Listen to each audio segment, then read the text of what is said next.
Hi guys, welcome to my channel. Friends, बहुत बहुत स्वागत करती हूँ आपका अपने चैनल पर।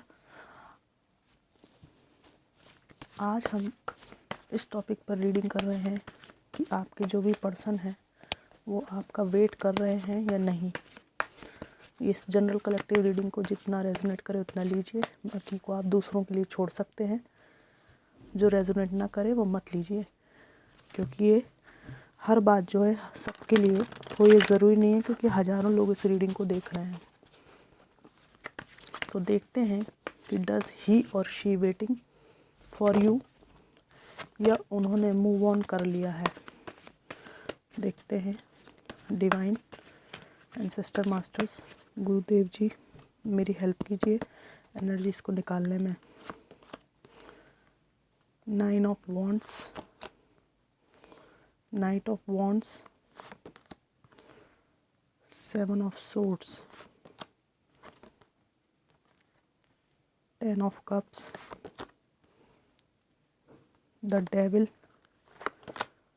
And judgement. Bottom of the deck है 7 ऑफ कप्स। इसको मैं यहाँ रख देती हूँ। सबसे पहले ये है कि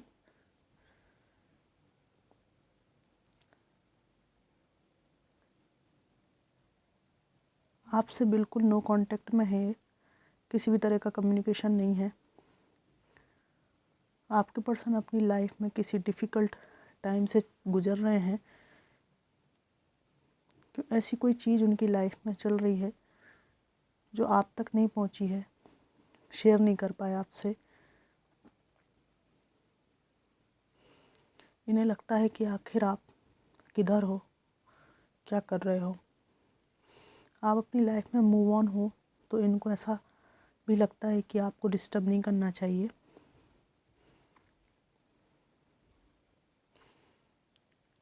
आप अपनी लाइफ में आगे चले जा रहे हो, तो चूँकि इन्होंने पास्ट में आपको फॉर ग्रांटेड लिया है, तो अब ये कैसे आपको खोने के बाद मुंह दिखाएं।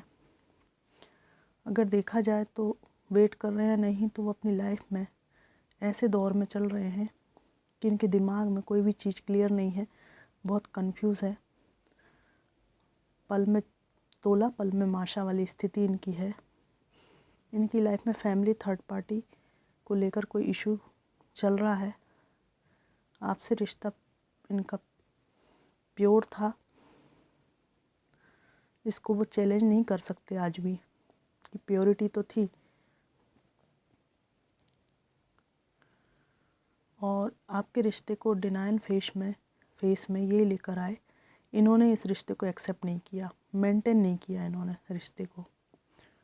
और यहाँ पर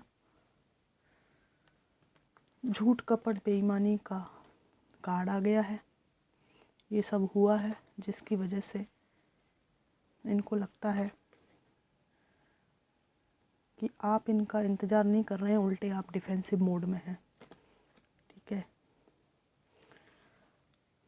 एक स्थिति मुझे यहाँ ये भी दिखती है कि इनका स्वयं का अपना एक परिवार है आपसे अलग होने के बाद। ठीक है। वहाँ ये सबको निभाने की कोशिश करते हैं, अपने पार्टनर को भी। लेकिन ये व्यक्ति एक डेविल की तरह आपकी ज़िंदगी में झांकता रहता है। ठीक है। ये कुछ लोगों के लिए बात है, परंतु अंत में यह जस्टिस का कार्ड है, जीत आपकी होगी। आपको ये बांध के नहीं रख पाएंगे, भले वो बच्चे हों कारण या कोई भी स्थिति हो कारण। हो सकता है कि आप लीगली सेपरेटेड इनसे ना हो और इन्होंने कहीं और भी मैरिज कर ली हो। ठीक है। वेट करते हैं, हाँ बिल्कुल करते हैं, पर ये ठंडे स्वभाव के व्यक्ति हैं और उसी स्वभाव के साथ अपनी लाइफ को आगे बढ़ा रहे हैं। इनको लगता है कि आपने इनको फ्री कर दिया है। अपनी लाइफ की प्रॉब्लम देखो भाई, और अपनी ज़िंदगी को आप देखो, मैं अपना देख लूँगी या देख लूँगा, ऐसा आप लोगों का कहना है। आपको उनका ऐसा लगता है कि आप अपनी प्रॉब्लम देखें, आपकी तरफ से इनको ऐसा संदेश लगता है कि भाई तुम प्रॉब्लम देखो, है ना, आपसे आपकी नहीं झिला रही है, मेरे को क्या संभालोगे आप, मेरे को तो आप पहले से ही छोड़ चुके हो। लेकिन बात ऐसी है कि मेरे प्यार को कमज़ोरी मत समझना, ये साफ संदेश आपकी तरफ से इनको दिया गया है। अच्छा, ये बात है कि आप इनकी लाइफ के बहुत पावरफुल और स्ट्रॉन्ग पर्सनालिटी हैं, ठीक है, और बहुमुखी प्रतिभा है आपके पास में। आपका दिल इनसे लग गया, चाहते हैं आप इनको, बस इतनी सी बात है। ऐसा कुछ नहीं है कि आपको दूसरा जीवन साथी नहीं मिल सकता या लोग आपको नहीं चाह सकते, या आपके पास फाइनेंस, कैरियर, मनी और अदर चीज़ों को लेके बुद्धिमानी नहीं है या टैलेंट नहीं है, ऐसा कुछ नहीं है। पर क्या है कि प्रेम एक ऐसी चीज़ होती है कि हो जाता है ना, तो फिर वो प्रतिस्थापित नहीं किया जा सकता दूसरे व्यक्ति को उसकी जगह पे। ऐसी बात कुछ आपके साथ यहाँ पे हो गई है। ये व्यक्ति बहुत ज़्यादा अहंकारी रहा है, अपने इशारों पे नचाने वाला। आप इनकी लाइफ की स्ट्रॉन्ग पर्सनालिटी हैं और फाइनेंशियली भी आप लोगों ने बहुत बेहतर कदम अपनी लाइफ में उठाए हैं। अबंडेंट आपकी लाइफ में है, भले वो छोटे रूप में हो या बड़े रूप में हो, लेकिन इनको ऐसा लगता है। और आपका इनकी लाइफ में रहना इनको स्ट्रॉन्ग बनाता है, आप इनको समझते हैं। तो आपके पर्सन इस टाइम पे एक ठहराव लिया हुआ है, पॉज लिया है। वो जानते हैं कि आपकी तरफ आए तो कहीं आप उनको जज ना कर दें, कि इस तरह की खरी खोटी ना सुना दें, क्योंकि अपनी लाइफ में वो जिस दौर से गुजर रहे हैं उन्हें लगता है कि कोई ऐसा इंसान हो जो उन्हें जज ना करे, ना कि आप ये सोचने लगें कि तुम्हें मेरी ज़रूरत थी इसलिए तुम आए, पहले तो तुम ठुकरा कर गए थे तो अब क्या हो गया। कहीं ऐसा आपने पूछ लिया तो इनके गले में हड्डी अटक जाएगी। तो ये ज़रूरतमंद पर्सन बनकर झुककर नहीं आना चाहते आपके पास। इनका बस चले तो अभी आ जाएं, लेकिन ईगो प्रॉब्लम इनके पास है।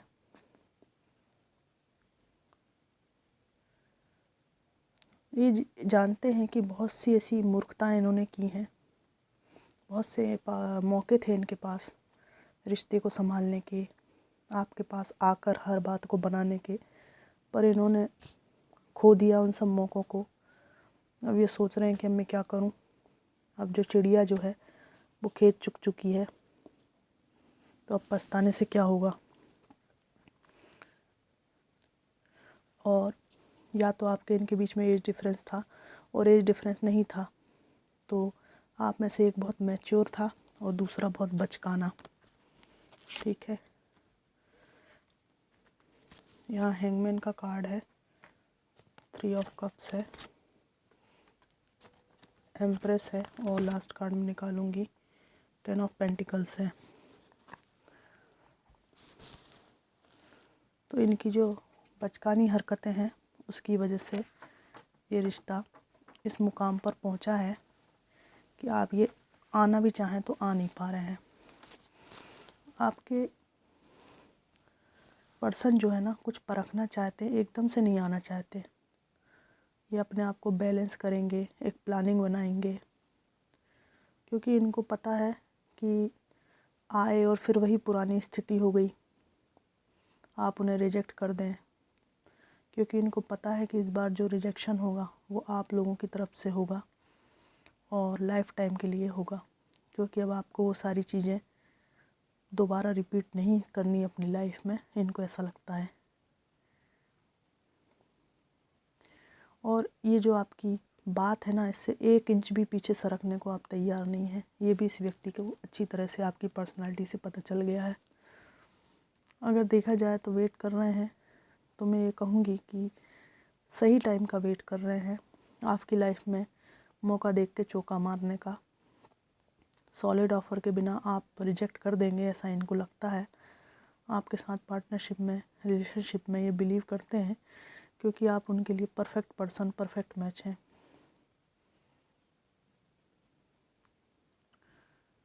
हो सकता है ये एक्सप्रेसिव ना हो और आप एक्सप्रेसिव हों, आप उनको समझते हो, उनकी फीलिंग्स को समझते हो। इस तरह का दूसरा इंसान उनको नहीं मिला, कितने भी हाथ पैर मारे इन्होंने। आफ्टर टावर मोमेंट इनको कोई कॉमन ग्राउंड नहीं मिल रहा आपके पास आने का, और जल्दीबाजी में कहीं आप इनको ठुकरा ना दें, क्योंकि इन्होंने रिश्ते की नींव झूठ पर रखी। लगाव तो इनको हो गया था, पर जो नींव थी वो झूठ पर थी, इसलिए आहिस्ता आहिस्ता ये रिश्ता खिसक गया। और अब ये चाहते हैं कि आहिस्ता आहिस्ता ही इस रिश्ते को ठीक किया जाए। प्यार का कप लेकर आपका सामना करना चाहते हैं, जिसमें कोई रिस्ट्रिक्शन ना हो, आप रिजेक्ट ना करो। ये जो बुरा समय आपके बीच में आया, उसने इस पर्सन को आपकी अहमियत तो बताई है, और ये बताया है कि इनकी दिली तमन्ना आपके साथ ज़िंदगी गुजारना है। हालांकि आप लोग इनसे बहुत अलग हैं। इसके बाद इनको ये भी पता चला है कि आप सही इंसान थे। आपकी फीलिंग्स से खेल कर इन्होंने डिवाइन से जो है ना पंगा मोल ले लिया है, क्योंकि इनको अपनी लाइफ में सक्सेस नहीं मिलती है। ठीक है, एक बेचैन व्यक्ति जो हमेशा ही डिसीज़न मेकिंग नहीं कर पाता, ठीक है, ये सब इनको सामना करना पड़ रहा है। यहाँ एम्प्रेस का कार्ड है। आपके जैसे प्रेमपूर्ण व्यक्ति को ठुकरा कर इन्होंने बहुत कुल्हाड़ी मार ली अपने पैरों पे। थर्ड पार्टी में चले गए कुछ लोग, कुछ लोगों ने दूसरी जगह मैरिज कर ली आपको रिजेक्ट करके। ठीक है, और इनको लगता था कि आप जितना इशारों पे नाच रहे हैं दूसरे व्यक्ति और बेहतर नाचेगा, लेकिन ऐसा वहाँ पे कोई लड्डू पेड़ा इनको नहीं मिले वहाँ पे। ठीक है, कोई किसी के इशारों पे नाचना पसंद ही नहीं करता है। कोई क्यों किसी को झेले, हम भी इंसान हैं, आप भी इंसान हो, सीधी सी बात है। कोई किसी से छोटा बड़ा थोड़ी है। एक्चुअली ये इस तरह से तलवारबाजी चला के, डोमिनेट करके, डरा के धमका के किसी को जीता ही नहीं जा सकता। जीता तो केवल रिश्तों को प्रेम से जीता जा सकता है, अपनेपन से जीता जा सकता है। ठीक है, तो इनके एक्सप्रेस ना करने के कारण, केवल डोमिनेटिंग नेचर ही व्यक्त करने के कारण भी ये रिश्ता ख़राब हुआ है। तो यस, आना चाहते हैं, पर रिस्ट्रिक्शन आपकी तरफ से हो ये नहीं चाहते। कुल मिलाकर इनकी गलतियों को आप दर्पण ना दिखा दें, ऐसी इनकी मंशा है। अगर आप कहें कि नहीं नहीं नहीं नहीं, मैं तुम्हें एक शब्द नहीं बोलूँगा, आप अवश्य आइए, नहीं नहीं मैं एक शब्द नहीं बोलूँगी, आपका स्वागत है, तो ये अभी चले आएंगे। और अगर आपने इनको इनकी गलतियाँ बता दी तो ये बहुत बिल्कुल ही नापसंद करेंगे इस चीज़ को। इनकी गलती मत बताओ, बस इनको एक्सेप्ट कर लो।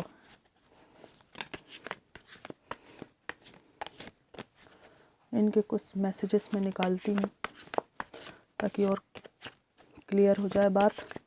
देखते हैं क्या आता है।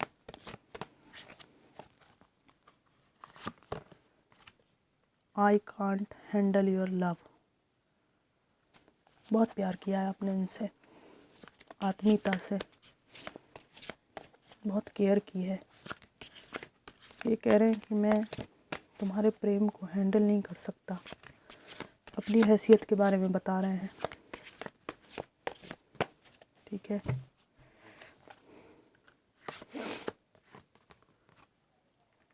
I don't know where to start. इसी बात की हम रीडिंग कर रहे हैं कि आपके स्ट्रॉन्ग बाउंड्रीज, रिस्ट्रिक्शन इनको रोकते हैं। इमोशंस ओवरवेल्म मी। भावुक हो रहे हैं बहुत, पेनफुल मेमोरीज, दुखद स्मृतियाँ हैं। आज तो गजब कार्ड आया है, आई क्राई एट नाइट, मैं रात में रोती हूँ या रोता हूँ। You are so different from everyone around me, तुम मेरे आसपास के सभी लोगों से बिल्कुल अलग हो, बिल्कुल डिफरेंट हो। आपकी विचारधारा, चिंतन बिल्कुल अलग हो सकता है, बहुत डिवाइनली गाइडेड हो सकते हो आप लोग। I want to be different, मैं बदलना चाहता हूँ। The heat between us is intense, दूसरी जगह वो हीट नहीं मिल पाई इनको, समझ रहे हैं ना आप, वो प्रेम की गहराई नहीं मिल पाई, तो अब गहराई याद आ रही है आपके साथ रिश्ते की। Why can't I tell you the truth, मैंने तुमको सच्चाई क्यों नहीं बताई, तो कुछ झूठ बोला है इन्होंने, कपट किया है आपके साथ में। I want out, okay okay. I don't understand, मैं समझ नहीं सका, लास्ट कार्ड निकालूंगी। I don't know who I am anymore, इनको अपना ही समझ में नहीं आ रहा है कि आपसे अलग होने के बाद, रिश्तों को इतनी बुरी तरह से तहस नहस होकर देखने के बाद में इनको ये समझ में नहीं आ रहा कि अब ये क्या बचे, इनको हासिल क्या हुआ। बहुत निराश हैं, हैंग्ड है,